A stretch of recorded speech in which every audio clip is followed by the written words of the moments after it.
Hey there, welcome back.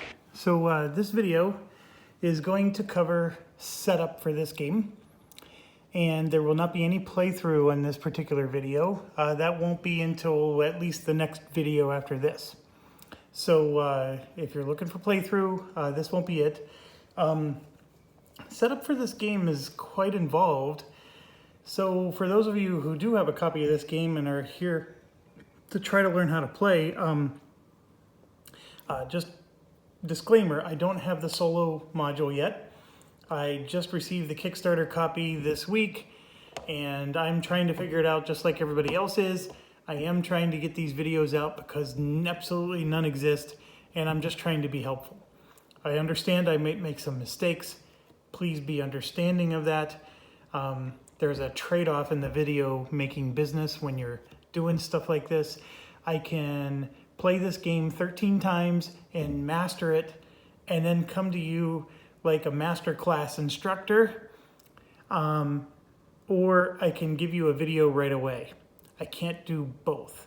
And the masterclass instructor means you're not going to get a video for 2 or 3 months from now, and that means those of you who have your early copies, you're just going to struggle that entire time, and by the time my videos come out, you frankly won't need it anymore. So I'm trying to walk that balance, and please forgive me. Thank you for joining me at the table. My format, I am not a Rodney Smith. I don't do professionally edited videos. For those of you who are new here, I just record myself playing, and I try to be helpful, and that's it. And there's a lot of friends that I've made through doing this that make this worth doing, and I really enjoy chatting with them and the comments, and even sometimes through communications outside of this. And just to be quite honest, it's been a real pleasure, and I do it for them. I'm not doing this for the money, none of that stuff. This is just to, pursue the hobby that I love. Anyways, enough of that, let's get going. Okay, first thing you need to understand, and I talked about this in the intro, is there's 4 players. There's the red player, this like blue player, a green player, and a yellow player. And they're all listed right here in the scenario book. And not all the countries, not all of the races, or whatever you want to call it, kingdoms, start at the same time. And here, I'll show you a perfect example. Let's look at the green player. They actually only start the game with one race, if you will, in the game. At the beginning of the game. Only one is actually on the board. And it's the, let me check real quick, their name, the Alamanis, or the Alamans. And they're right there. So right in north of Italy, they're basically in Switzerland territory. So they are the only thing in the game for the green player. Now, what you want to do is just take a quick look at these cards, and what you're going to see here is when they do come in the game. So these guys, the Huns, will come in at turn 2, and then those guys at turn 6, turn 4, and then like here you'll see that the Arabs, for example, these are raiders. That's the reason why you see that symbol. They come in at 6, take a break, and then come in at 8. So you can see they actually only come in every other turn.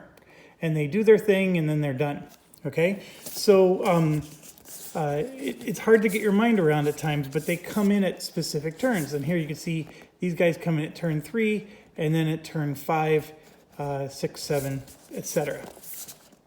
Okay, I hope that makes some sense. So even though you control all these factions, you're not going to control them all at the same time. I do think that later in the game, you will have a lot of these on the board, and the game turns are going to get quite long. Now, there is one important point you're going to notice, and that's the Barbaries, or the Berbers. It's also a green player faction. You will see that they raid Africa on turn 1, okay? However, the scenario that, the campaign scenario that comes with the game, flat out tells you that they do not raid on turn 1, and it tells you right here, okay? Only the Picts are allowed to raid on turn 1. Okay, so let's get into some of the things you have to know before setup will make sense. That was one of them. The next thing is the actual symbols. So these are horse archers, and basically they're barbarians. That's the symbol for barbarians. This is the symbol for raiders. Raiders just want to destroy things, and you can see that and confirm it by looking at the victory points. You get points for just destroying things, okay? That's all raiders do. They come in, they destroy, and then they go away. Barbarians are actually, they're an actual faction, and they will actually gain income and, well, sort of. I'll explain that more later. And you can see that there's, and then of course the Saxons are going to be a full-blown faction, and the Suebi and the Longobardis. And I think they're actually going to be, nope, they're going to be barbarians as well. So this symbol isn't just for barbarians. I think it's showing that they have horse archers. I will have to look that up. I apologize. I don't have this fully defined. Okay, so, but that's the important point. There are raiders in this game, and those are separate from barbarians, okay? And then there's what's called civilized kingdoms. And so we're going to come over here, and there's this little track. There's a barbarian track, and then there's a civilized track. On that barbarian track, you can see the game starts with 1, 2, 3, 4, 5 barbarians, and then 1, 2, 3 civilized kingdoms. This kingdom, which is the Byzantine, is an empire, and this is the Romans, also an empire. The Persians are a kingdom. So the civilized factions, there's two types. There's kingdoms and there's empires, okay? There's only one type of barbarians. Now there's raiders, which are just none of the above. They're just raiders. Now, if it's going to get any more confusing, there's also this concept called inactive kingdoms. So you'll see here, there's an inactive, independent minor kingdom. Okay, and then you'll see that it says it's a Roman client. Okay, so let's break that apart and discuss what that is. Okay, first of all, an inactive kingdom does not attack or do anything aggressive. All they do is defend territory. And they're on the map and they just clog a part of the map, or they have they live in an area and they'll defend themselves, but that's all they are. Think of them as like a neutral people. Okay, now perfect example of that is I'm going to show you on the board here. I've already set up the game, but these are the Persians, these are the Byzantines, and then right there, those are the Armenians. Okay, see those little purple ones? That's the right here. That's an inactive, independent minor kingdom. So they're not going to do anything. They're just going to stay there and defend that territory. And they even have a capital city here. You can see that's a little fortified city. That's what that little symbol is. This is a potential fortified city. It's not fortified yet. Okay? So, okay. So what I think for now, if you can understand that much, it makes sense. Now, there is an income track, and that's up here, and you can see I have income set up for the kingdom and the two empires, but I also have these 2 tokens on the number 2 spot right there, and those 2 tokens are for Mauritania and Armenia. And what they are is, let me grab one real quick so you can see what it looks like.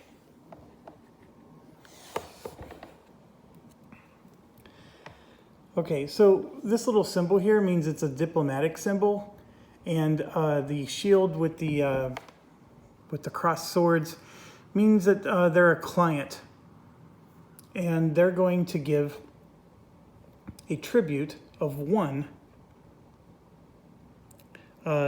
every turn to their master, if you will. A client is like a vassal, if you've heard that term before, and vassals are in this game, so I cannot use them interchangeably. A client is different than a vassal, but a client only exists for empires. So they will pay a tribute to the Roman Empire, and that's the reason why it says Roman client.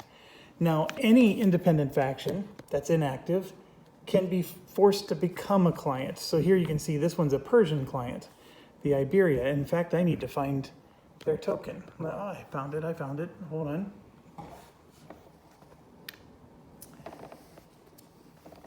So here's the Iberia token, and it's a 2 as well. So there's 3 clients actually on the board. And then you'll see here an example. Colchis is an inactive client, independent, but it's not a client of anybody. Now they're located right next to the Armenians. That's the little blue tokens you see there. And if you conquered them, you can actually force them to become a client. Actually, I take it back. Apologies. You don't even have to conquer them. They can just choose to become a client. Now, who would do that? Well, the player that's controlling them would do that. Now, who controls the Colchis? Well, that would be the Persians. See that? So that's part of the Persian players. So they can turn them into a client, and then they would actually start paying a tribute. And you can see that there's a little token here where they would pay a tribute of 2. So that might be one of the things the Persian player may want to do as they play the game. All right, so now there is a thing called a vassal, and a vassal is something that you become, or a faction becomes when they're conquered. I mistakenly used that word conquered to talk about clients, and I apologize. That's what a vassal is. You conquer something and you can force them into being a vassal. So then they will exist, and vassals, they play like an ally would, whereas these ones are playing neutral. And the whether you're friendly or neutral or enemy does matter in this game. I wish they had like a little chart that you can put tokens in so you can keep track of what was what, but maybe it's not that hard. But when I was reading the rule book, it seemed like it would be. Okay, one more thing to go over before we get into setup. I mean, obviously the usual stuff, try to sort your tokens, try to sort your cards, and these get shuffled together, even though it says different things on them, military, passive, and there's a third one, reform. Make sure you shuffle those all together. I haven't figured out why there's 2 different colored events. I promise I will have that figured out eventually. There are pillage tokens, and these are meant to be like in a bag or a cup that you randomly and blindly draw when a pillage occurs. So this will determine like what they get when they do the pillage. And then that 55 there means that it's actually an event. So you would draw the event card 55, which that might be actually what these cards are. But there's also a player aid that has, see, they have calamities on here. And the calamities are numbered. And then there's events that are also numbered. So for example, there is an event 55 right here called Saint. A saint of the besieged nation makes 1 successful siege die roll, check fail, unless there was an assault. So the pillage, of course, is what happens after you successfully siege. So this is stuff that can trigger when you draw those pillage tokens. Okay, obviously the dice need to be, separate them out. For the most part, green goes with the green player, yellow goes with the yellow player. You will have some crazy exceptions, but that's okay. Just it's going to be very, very time consuming to do, but do your best and you'll be fine. Okay, now as far as what needs to be ready for the first turn, like I said, there's one more thing I need to describe, and let's get into that right now. So I'm looking on my player boards here because I want to get a really good set of examples, and I have some. So there's 1, 2, 3, 4. Oh, there's some really good examples here. So the Ostrogoths are nice. I'm looking for a few other things, so let me just see if I can find it on a different faction.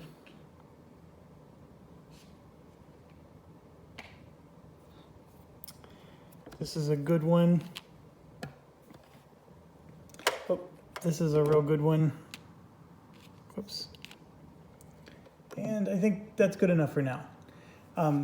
Okay, so the beginning of the rulebook does do a good job of explaining this, but just to make sure you understand it from a video perspective, this of course is an infantry. And this is what we would call a regular infantry, because there's no special symbols or anything on it. And then if you had a horse with no special symbols on it, I'm trying to find one. It's funny, when you're trying to find something, then you can't find it. They do exist. A lot of them were put on the map, which is why I can't. Here's one. So it has a horse symbol, but there's nothing else, okay? So why is this important? Well, this little shield symbol you see here? See, that's a horse symbol with a shield, that little black. Not the shield that you see in the picture, but the black shield is what you're looking for. This shield is just artwork, okay? This is a heavy cavalry versus a regular cavalry. And then this here is a horse archer, okay? Because it's got the archer and the horse symbol. And then see that little diamond? That means it's an elite unit. So an elite unit is different than, this is a non-elite unit, but it's heavy. It's a heavy infantry. That's not elite. This is a cavalry that's both heavy and elite, okay? So this one is an archer. And then this little symbol here says that it's a mountain archer. So it gets bonuses in the mountains. This is a leader, and this one happens to be a named leader, Theodericus, I guess. Now, you're also going to see a leader that's more generic like this that just says Rex. And Rex, I guess, means king. And that's the term used for all barbarian kings. It's a generic and what they call an unnamed leader. Okay, so Barbarian King Rex is what that is. And then, of course, this is a regular infantry with no elite or heavy status. So those are important to understand because in the setup, they're going to tell you to grab a regular versus an elite versus something else. And you don't necessarily need to know how it all works from a game mechanics perspective, but from a setup perspective, you definitely need to know. Okay, so I can tell you from a game mechanic perspective, obviously they give you different advantages and disadvantages, but it's actually quite involved, and I definitely don't, I can recite maybe 80 to 90% of it, but there's that 10% I still need to go and look up all the time. I have not played this game yet, so you're getting somebody who's taken the time. I'm on 6 hours now of reading and studying this rule book, sorting out the pieces, trying to understand things before I made this video. So please forgive me, like I said, but let's go ahead and go. Okay, so what you're gonna see is this is the setup right here. This tells you what you need to do. And so what they want you to do is start with the Eastern Roman Empire, which is the Byzantines. And it says right here, Byzantium. And you have to be careful because they give you like the Latin and then how we would refer to them, I guess, in modern language. It gets a little wonky because everything on the game board is in Latin. And oh my gosh, I know my geography, but gosh darn it, these names just drive me nuts because I don't know where, Apulia is. I mean, Sicilia is close to Sicily. So yes, I can figure that out. Anatolia, I can figure that out. But my gosh, there's some of them on here that's like, ugh. And so Spoletum. Now that's in Italy, I learned. But I didn't, have a clue where that was. So anyways, this is the card that you're trying to go off of. This is a nice rundown of your inventory of units. So if you're trying to double check that, it's been my experience that these cards are very accurate. The rule book and scenario book is not. So when you see a a differentiation between the two, trust the card, don't trust the rule book or the scenario book. And I'm not telling you to just do it blindly. I mean, go ahead and go on Board Game Geek, but I wait a long time for an answer sometimes. But the card has always been right so far, at least in my experience. Okay, so with that being said, we're setting up the Byzantium nation. Now, it is an empire, and you can see here I have all kinds of units that did not make it onto the board. These are like what you would call in the reserve. These are things that I can recruit later. But I will get back to these in a second. I don't want to talk about those yet. Let's just talk about straight up the setup. First thing you'll notice is this E3. Okay, so see how it says E3 there? What that's saying is it's an empire. E for empire and 3. So you take the little empire token and you put it on the 3 spot because it's this is an early civilization. It's not very old. The Romans are an old, and they're actually in decline. See that? That's a little decline symbol. So so they're in the twilight years of their empire, whereas the Byzantiums are in the start. Okay? All right. So first thing it tells you is where's the capital, and it's telling you really that's all it's saying. Now, you go here to where it says fortified cities, and that tells you where you actually put the tokens on the board. And I actually made a mistake. I was on Board Game Geek like, where's Rome? Why isn't Rome mentioned? You know, because Ravenna is the capital, and you can see I wrote and Rome, because someone told me, yeah, Rome also goes on the board. I was looking for it here. It's actually buried in here. You can see that Rome is, where is it? Oh, right here, Roma. So this fortified city list, by the way, this is the most brutal thing ever because some of these, of course, I can quickly find, but like Moesa, Superior, I had no idea where that was. But anyways, my recommendation is that you start here. A fortified city is just one of these. So put one of those on the board wherever you see the fortified city saying so. And there are... actually, you do have to be careful because see how it says a 2 here in red? There's also some that have a 1 in red. See that? So they're both different. You're going to have to match what's on the game board. So be careful because there's multiple types. And I'm realizing this as I'm recording that I didn't even check. So like, for example... here in Melitene, it says that for Melitene, see that's a 1, I had a 2. So I put the wrong token there. So see, I even made that mistake. So, so much for what I know, right? And I'm sitting here trying to do a video. Here, that's a 1. That's a 1. And so I'll have to go through them and make sure I got them right. So over here, for example, in Amida, that's a 1.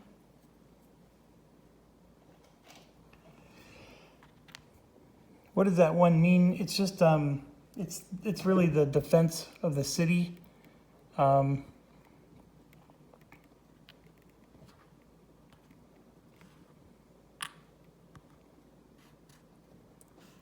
See, look, I even put a 3 on this one. That was a big mistake. So I know you didn't come on here to watch me do this, but I just wanted you to see how that works. And I definitely recommend you do these first. Now, why do I recommend that you do them first? Well, as you can see, I'm picking up pieces and looking underneath them. As you start putting the pieces on the board, they're really hard to find after that. So, so by putting them on first, you don't have to, you know, deal with the problem of them being covered up.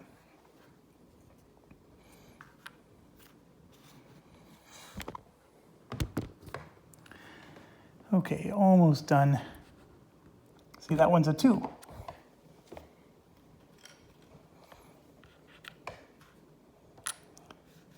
right, there we go. All right, so it tells you the capital, not very, I mean, it's important, but it's not, you don't need to do anything from a setup perspective. The 6 areas, again, you don't do anything with that. It's just telling you the areas that the setup that's going to come impacts. So first thing it says is 8 limitas. I don't know if I'm pronouncing that correctly, but these are basically the forts, and it's telling you that 3 of them need to be in Orion: Amida, Kol Syria, and Osrion. Okay, so I happen to know, after being painful and looking at the map, that Amida, here's Kol Syria, there's Osrion, and so they just, what they do is they just go in the province, and technically speaking, they don't go with the units. They're their own thing. And what these do is they prevent the enemy from just blasting through. So an enemy is forced to stop in those provinces and deal with those forts. They can easily take out a fort. The fort at most is going to kill one or hit one enemy. They're not super powerful, but the power in them is that they prevent the enemy from moving through them. And that's an important concept in this game. All the units in the game get movement points that are in the, it's a unit of currency called it's not a step, but forgive me, it's like a pace. So this might have 3 paces, right? And then the cavalry has 4 paces. And a pace is the number of spaces it can move. And the rivers don't seem to matter, although there are some, like, there's some crossings like here you have to pay special attention to, and have Navy control of the area or something if you want to be able to cross those. But there's rules around all that. But you can move multiple spaces. And take, for example, this one here. There's only 1 unit there. If I put 2 units on here, which will cause a combat, right? The rest of my units can pace, move right through them. That's called I keep calling it a breakthrough, but I think it's called passage through, or I'll look it up. I don't want to look it up while I'm on recording. But just trust me when I tell you that those units can now move through this, because as long as I have double the units that are defending that territory, I can move through it and then go deep into enemy territory, right behind there. So that's the danger of not having these forts. And the Romans and the Byzantines both have these forts, and it's a really nice luxury. Okay, and I didn't mean to get too deep into the rules, but you understanding some of those basic concepts will help you to understand the setup and what exactly you're doing. The next thing that's important is there is an opportunity to intercept. So while you might be getting great ideas that the Byzantines can just, flank, like, almost like a German tank unit, right, and flank right behind them and then encircle them, it doesn't quite work that way, because as soon as I move into this territory, in order to set up the opportunity to keep going, these guys, and actually anybody within 3 spaces of it, and a space is a province, I will use that interchangeably, they have an opportunity to intercept.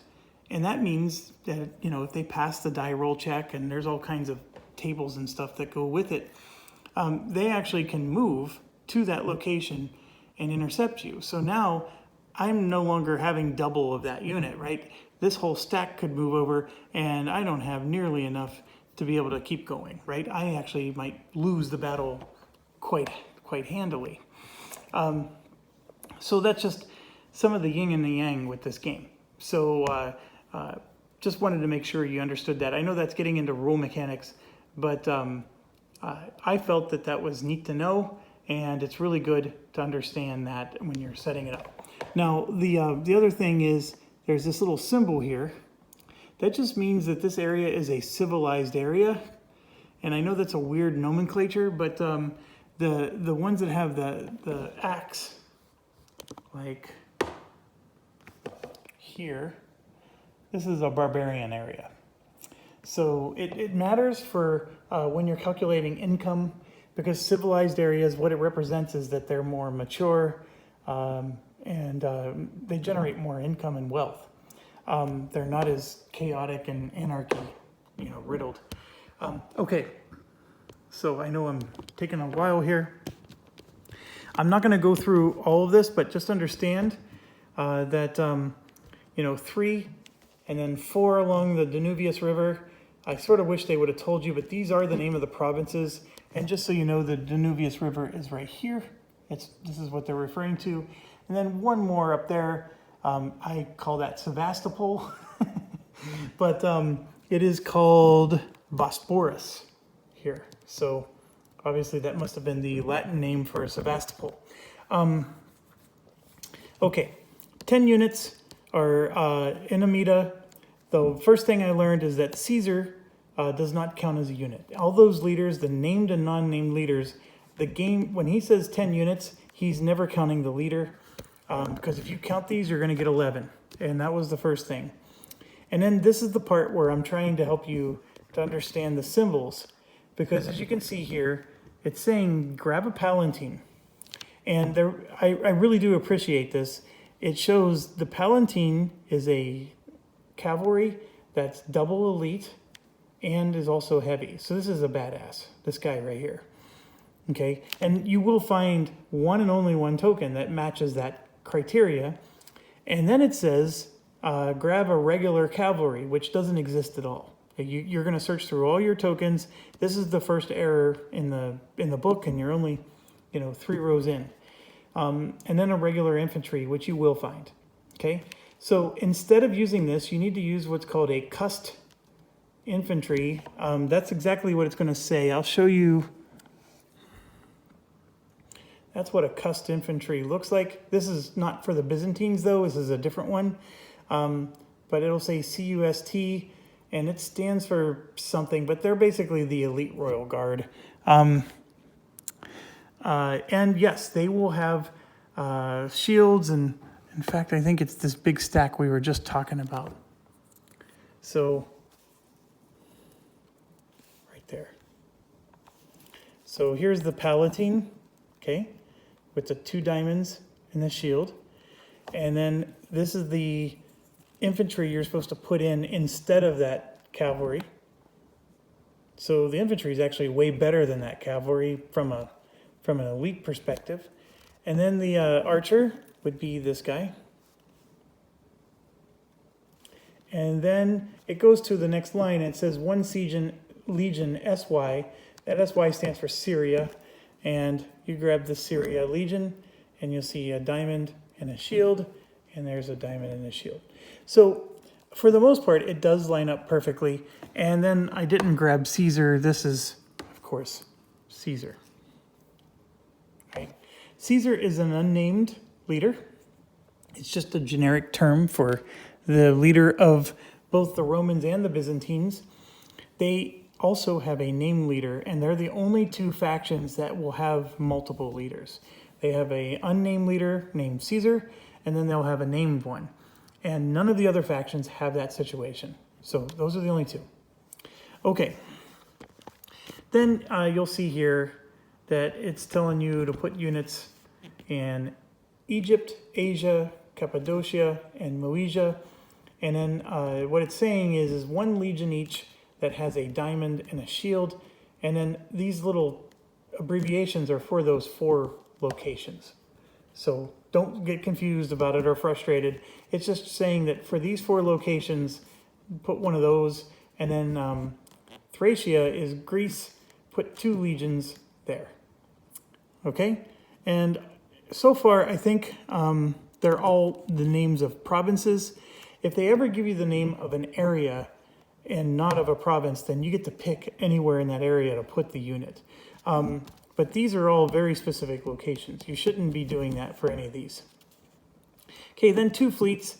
The ships are the same deal. You know, they look like this.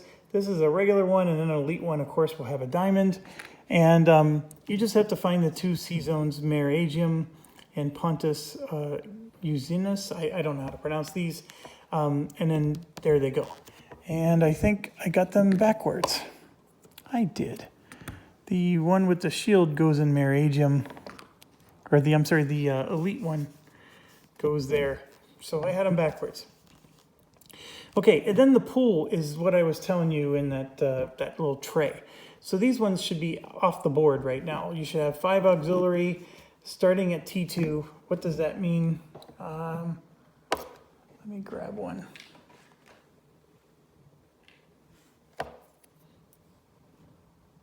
They'll have a T2 written on them. That means that on turn 2, these are going to enter the game. I don't even think you have to pay for them. They just automatically enter. Don't quote me on that. That's my understanding right now before we start playing. Okay, so then you're going to have like auxiliary, but be careful because they also list the ships. I don't know why they list the ships on the same row as the auxiliary cavalry, heavy cavalry. Don't understand that, but just be careful because sometimes, I guess to conserve space, he lists multiple types in the same row. And then 2 cataphract cavalry. And then income of 70 doesn't mean anything to us. But I think what it's helpful is it's just trying to show you that if you ever calculated income, right now with the way it's set up, you would get 70 because there's 6 areas for 12. The cities would give you 32. The capital gives you 10. Commerce 13. Caravan 1. Tribute 2. And this is an awesome little thing because the income rules are the most confusing thing in the game, in my opinion. And, or at least up there, right, as one of the most confusing. And this is a really nice way of practicing because he's telling you this is what you should calculate if you were to collect income right now. And it's a nice little exercise to go through. And I think when we do income, maybe I will go through that. But to control an area, there's rules around, like how do you know if you control an area? So we control 6, so we get $12. The actual, like how much money you get for an area, it all depends on whether you're a kingdom or like kingdoms don't get money for areas at all. They get money for provinces. Whereas an empire gets money for areas, but not for provinces. You see the difference? So everybody's getting a different amount of money. And then, of course, the cities are giving money. And then the capital itself gives you money. Commerce is so that's something I'd have to look up again. And then caravans are a pretty cool concept in the game. There's a little caravan chart here. And what you do is all of these caravans pay out, but you roll a die and one of these will become exceptional and it'll actually pay double. And it even tells you $2 for a caravan. I don't know why it says 1 here. It might be because empires don't get as much money off of caravans, whereas, that $2 is the exceptional because you get double. So what it's saying is you roll a die and then you get double for whatever one you roll a die for. So Nubia, for example, is one of the caravan spots. So if we go to Nubia, which I thought it was over here, and then Tripolitania and whatnot, there's actually going to be a caravan symbol right here. I'm sorry, I was looking too. There's Nubia right there. And we do control this one because the Byzantines have Africa. They have 1 unit here, and I'll just spoil you a little bit. The province or the area control of this is I have more units than anybody else. So I control the whole area. I only control this province. I don't necessarily have a unit in those provinces, but if I control the whole area, it is assumed I control all those provinces as well. And then there's even rules like, okay, if there's an empire and a kingdom both in the same area and they both have 1 unit, empires trump kingdoms, and empires and kingdoms both trump barbarians. So barbarians rarely are going to win the area control game. Anyway, so you just got a sense of how that works, okay? So this one is important. It says their income is 10. Okay, so you take their little income marker and you put it on the 10. You'll see a yellow marker with a pink marker below it. That pink marker is for the Byzantines. And then their religion is Catholic. Not important for setup, but it is important for later. There's events and calamities in the game where certain areas will go heretical, and so it's all based on what your religion is compared to the religion of the heresy, because what is heretical to a Catholic may not be heretical to a pagan, for example. So it's a relativity thing, and it's a little. I mean, I think it's very thematic and cool that they put it in the game, but it's one of those nasty things you have to calculate that to me adds no fun to the game whatsoever.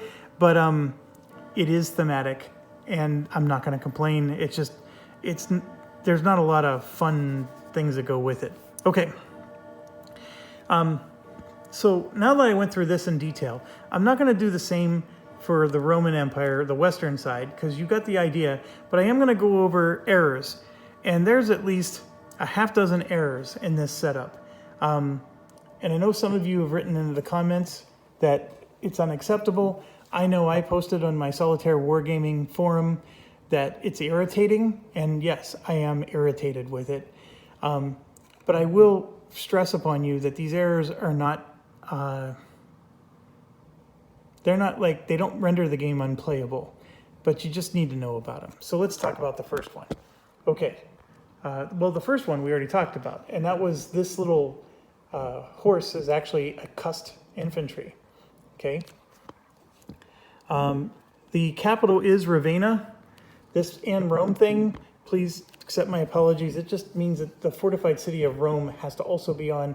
They actually have it, but it's over here. We talked about that.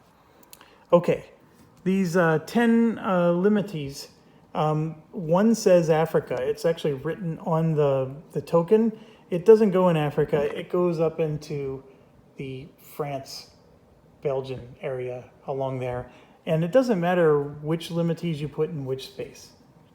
Just get them in the right spaces and you're good. It tells you exactly which locations they go. And you will notice that there's 10 locations written here. So you're not going to have to, worry about where that Africa one goes, because you'll find 9 of them, put the 9 of them on the board, and then the one that says Africa will be your one that's left over, and just put it in the space that you haven't claimed yet. So it won't be that hard. But please know and understand that that's definitely a typo. Latium, which is Rome, they say a Palatine goes there, but it's actually the cussed infantry. And this is the exact one right here.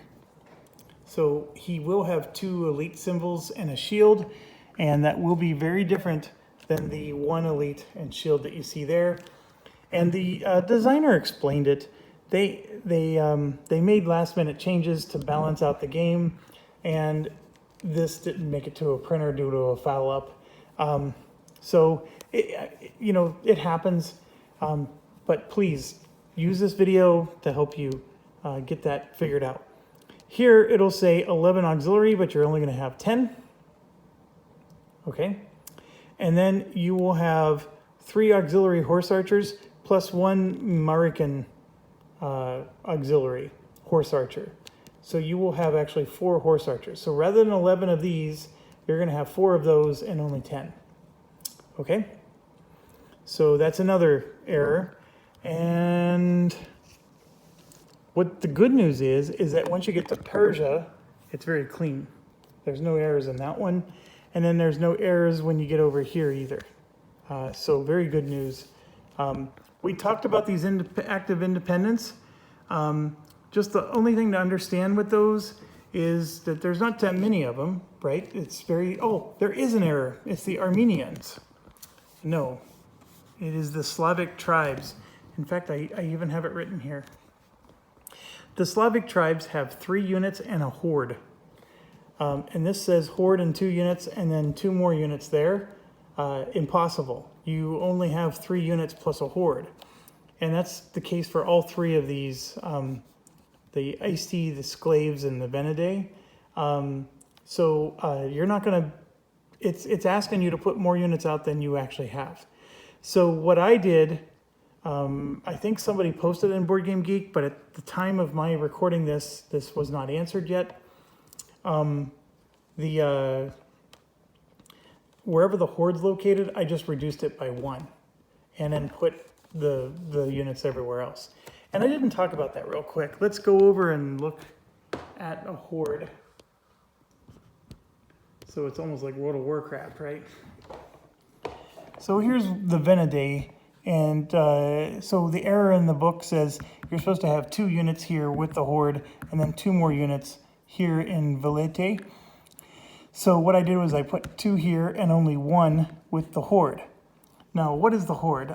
Think of it as just like a headquarters, but it's a mobile headquarters because these are barbarian units. So they don't actually have a city. It's just a mobile. But also think about it as they're nothing but women and children and support, for the men. They are not fighting units. They don't participate in battles. They don't do anything. And in fact, their only option is to flee if they ever are attacked. Now, if you can ever destroy one, then that's how you can force the barbarian to become your vassal or something to that order. That's some of the complicated rules, but it is very involved. This whole, what can a horde, I just want you to understand that these are not fighting units. And in fact, you're not even allowed to group them together. So the fighting unit has to be separate from the horde, okay? But every single barbarian unit has a horde. So what you can see here is there's a horde token that's separate from this big mega stack. Now, stacking limit is 7, unless you're on a mountain. And I'm trying to go from memory, but I think it's 5 after that, if you're on a mountain. The stacking limit is, you're allowed to break the rules if you have a leader. The leader is allowed to increase that stacking limit by a certain amount.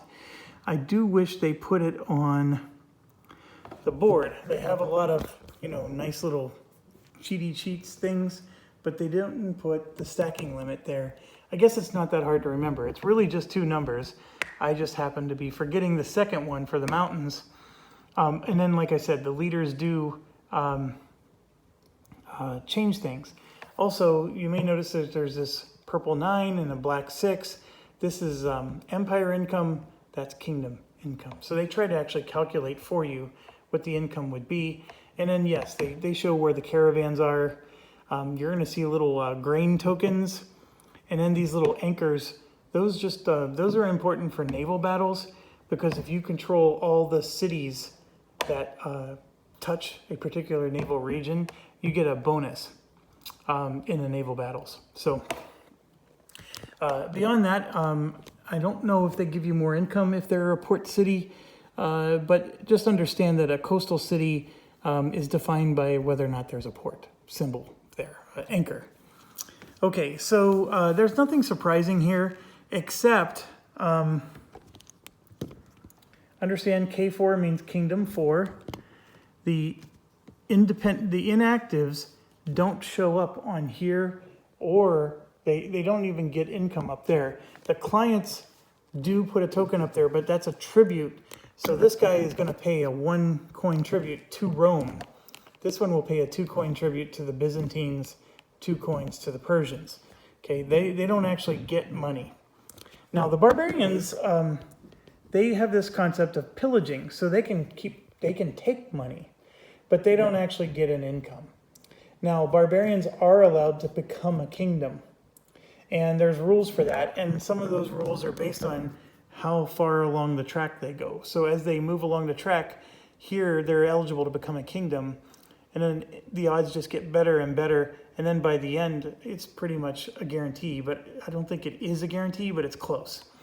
And then let's say they get to the end, then what would happen is they then end up on the civilized track on turn 1.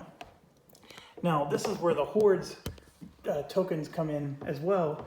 It's a little cool concept, but this horde token, which of course is the headquarters for the barbarian, flips over, and becomes the capital for that kingdom.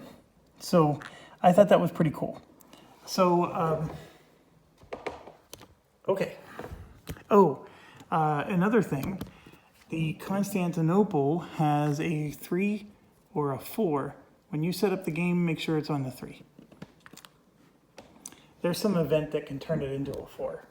I don't exactly know how it turns into a 4, but it is in the rule book.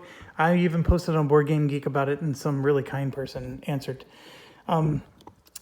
Okay, so the barbarians, this B2, that's what that stands for, barbarian, and then they're at the second space on the track. Be mindful that the Alans are on the first space, which is why the Alani are there, and all the other barbarians are there. And then also be mindful that there's 1, 2, 3, 4, 5 sets of barbarians being set up here. So they got a little sloppy, I guess, with their, I guess what they were trying to do was show that both of these are pagan and then all of these are Aryan. You know, they tried to group them, but it confused me a little bit. But yeah, the Alemanni, you put the horde and then 6 regular infantry, all in the Agri Decumates spot, and that's the spot we were just looking at right there. Now, it does say put Vadomaris, and you will see that the leader's name is Vadomaris. So, pretty neat. Okay, the leaders. This top left number is all sorts of things. It's a bonus to that. I believe it's also the, this is the +2, this is the stacking limit bonus. I need to check, don't hold me to it, but just understand that these are bonuses that you get. One of these is actually the amount of times you can force when you're in combat, you can force a die to be re-rolled, for example. This is like, if you ever played EU4 on the computer, this is how many diplomatic cards you can, or how many administrative cards you draw, how many diplomatic cards you draw, and I can't remember the last one. But like when we get into the gameplay, we'll go through all this, and I'll make sure I give you a better answer than I just did. But just understand that those numbers, all of them, the higher the better. Okay, and then there's heresies that actually get put out. And I didn't do this yet, but in Africa, there's a Donatius gets a heresy plus, and Britannia Pelagius gets a heresy plus. And the heresy tokens, they look like this. Okay, and I was told there's different types. So for example, this one says Novus on it. And this one says monophysilium, which I think is just monotheism. This one's a Mazdak. So why are there different ones? This is what I was trying to tell you. If you're a Christian nation, and then one type of heresy for a Christian nation is not a heresy for like a pagan nation. So so what's a heresy for one is not a heresy for another. And the part I don't remember is which ones are which. Like these are all in Latin, so they mean nothing to me. So I will have to look up that. But what does the plus mean? Well, as time goes on, so we go through those turns, and I talked about this in the intro. We played 12 turns in the game, possibly 11 if Muslim or Islam comes around. But anyways, this plus just means that when the trigger comes to make these go away, it turns into a minus. And then the next turn, when this trigger comes, it'll actually go off the board. So heresies get removed on their own. There's nothing you do to remove them. They remove on their own, but if it's in the plus marker, it's going to be on there for 2 turns. Just understand that. So Donatius in Africa and Pelagius both get one, and I don't remember, like I said, which ones are which, but I'm going to choose these black ones for now, and then I will look in the rule book in between videos and fix this. But let's figure out where Donatius is, And when they say Africa, I tend to look over on the left side first, but that doesn't mean that's where it is. Donatia, so like this is Africa, the region, see? So Donatia should be in that region. I just don't see it. I see Ares, Numidia, Solde, Utica, Caesarea, Mauritania. I don't see Donatius, so let's keep going.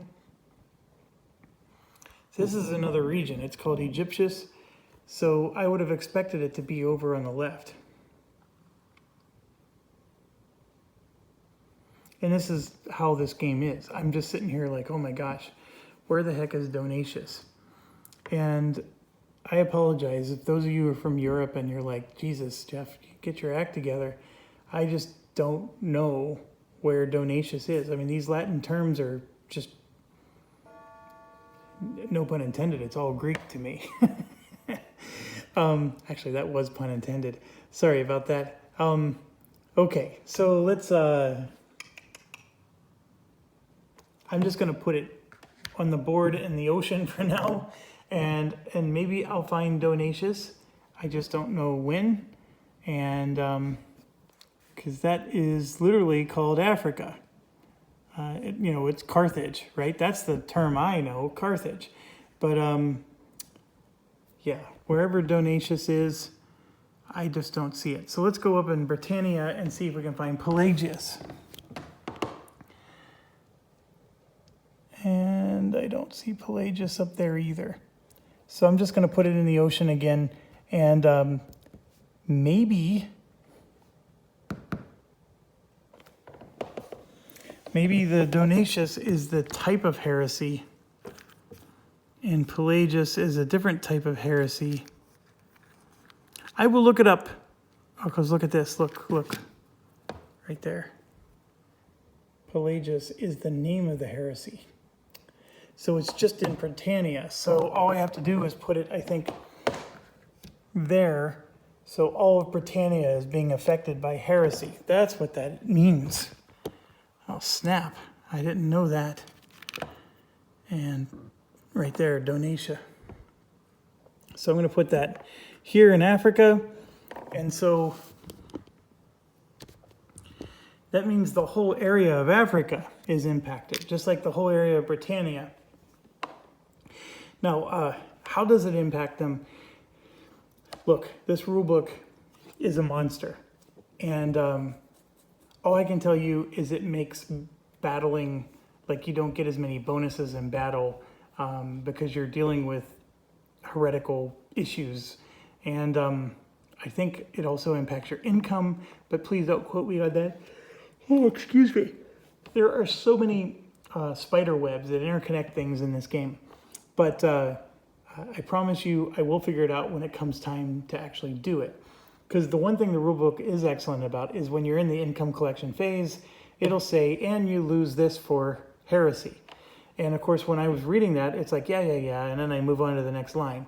And of course, now when I'm trying to remember things, I'm not going to remember it. But it's in there, and you can follow it step by step. It is really nice from that perspective.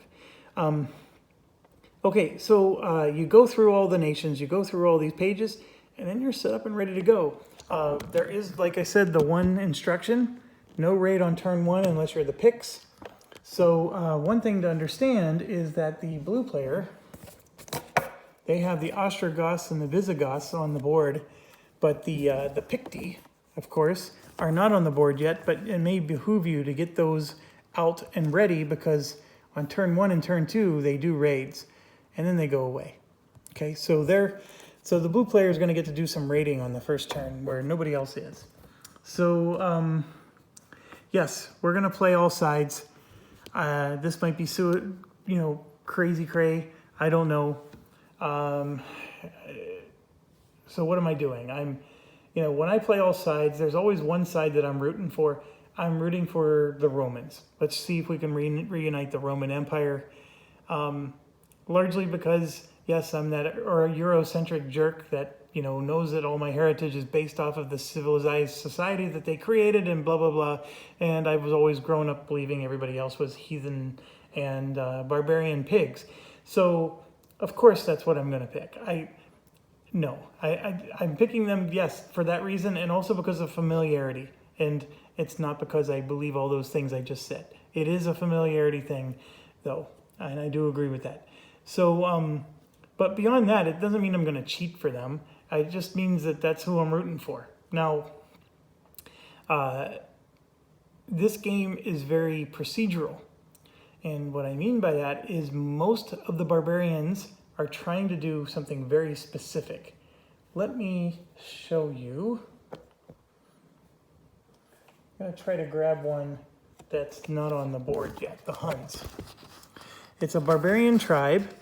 And see this little arrow? They're going to start the game way up here in Russia, okay?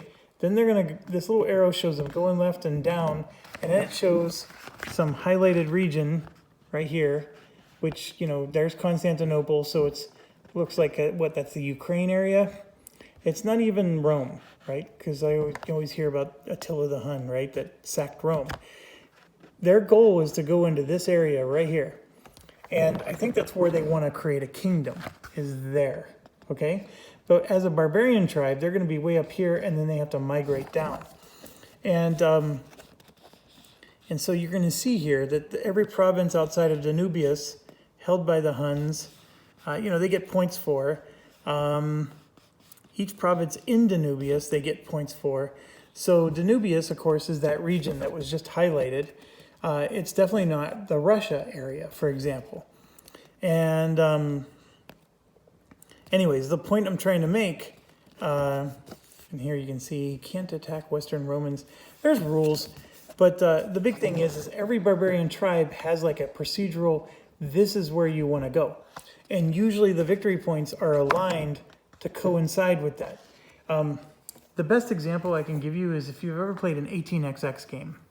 And I know some of you do, because that's actually one of the first videos I ever did, and I do have a following. If you've ever played an 18xx game, when somebody starts a railroad company, the game will force you, so you'll start here, and then there'll be another location on the map over there, and if you connect your railroad to that location, which was historically what that railroad did in real life, if you ever connected the two, you got this huge bonus to your money. Or you got what we would call, you would get a half cap, or you would get half of your capitalization, and then you would get full capitalization once you met your objective, your historical objective. So the game would encourage you, and in fact reward you, and sometimes shove you very hard to accomplish the historical objective. This game does exactly that. The barbarians are trying to capture what they historically did. And just to give you a point that I just was really shocked by, these are the Iberians, and they're way over here in modern day Russia territory, right? They need to go all the way across the freaking map and get into Spain. That's where they want to go, is there. And that's insane. But it is the Iberians, and you'll see right there, that little picture at the top there, the Hiberi. And yeah, they're literally marching across the map, and they score the victory points for getting there. So how are they going to do that? I have no idea, but a lot of this is very procedural. So will repeated games have enough variation in them to make it exciting? I have no idea. I think the part that makes it exciting is trying to penetrate these Roman defenses, and also you can attack from multiple angles, and the Romans are allowed to intercept, of course, but if they intercept too much in one direction, then you can sweep around the other direction and they can't intercept back, if that helps, if that makes sense. So that's a little bit in a strategy. We'll talk about that when we get going. I'm just over an hour, which is I'm very happy with. I know some of you don't like hour-long setup videos. This game is going to take you many hours to set up, not just one. So if you bought this game and you seriously want to play it, I think you understand that this is an epic game. And it's not even remotely in the Euro class territory. It's not even in the casual wargaming territory. This game is an investment. So I'm still very jury out on whether I'm going to like this. I do love the epicness of it. I would like to meet somebody who actually has 3 friends crazy enough to play this with them. Because that's how this game was meant to be played. An epic game like this with 3 other friends. I mean, who has that? Who's willing to sit here and learn these rules, which are brutally detailed? I truly, clap my hands and tip my hat to you if you really have a friend base that's willing to do this with you. I'm sitting here in my house alone, doing this alone, because that's all I'm going to ever get. And the only reason I backed this game is because they promised a solitaire module. So, Mr. Designer, if you are watching this, I know he has professed several times that the solitaire module is kicking his butt, and he's not happy with it, and that's the reason why it's delayed. Please don't drop it, because that's why we bought this game, many of us. And the other thing is please don't make it a scenario that's so neutered and small that you're only talking, we're only going to do Hispania only. I want the big epic feel. I want this. Now, 2 other things regarding setup I forgot to talk about, and that is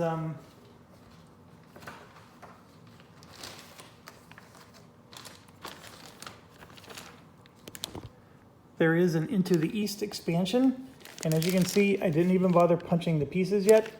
Into the East is this little board that all my red cards are on top of. So it basically expands the map even further to the right. And so India and these other nations are going to be introduced. And that will also, I don't know if it's adding extra kingdoms that each player gets to control, but it's just more madness. And like I told you, I'm not going to go over those, at least not in this first playthrough. And then before the invasion is like when Rome was still, forming or getting strong, and I don't think the Byzantines even existed yet, because they hadn't broken off. So this is meant to be done, and here you can see the Imperium Galerium is Rome itself. So Roman Empire in all of its glory, et cetera, et cetera. But anyways, this is meant to be like a precursor. So like you would play this would have rules that you would play, and then once this finishes, then you start the base game. And I think what it means though is that you don't have to do the setup anymore, right? The setup is for the pregame, and then when the pregame ends, you're already launching into this game. But that's all the more I know. My brain is so overloaded and saturated with this. That's all the more I bothered to read into either of those expansions. Base game only for now. Thanks for watching. Stay healthy and safe, and as always, stay awesome.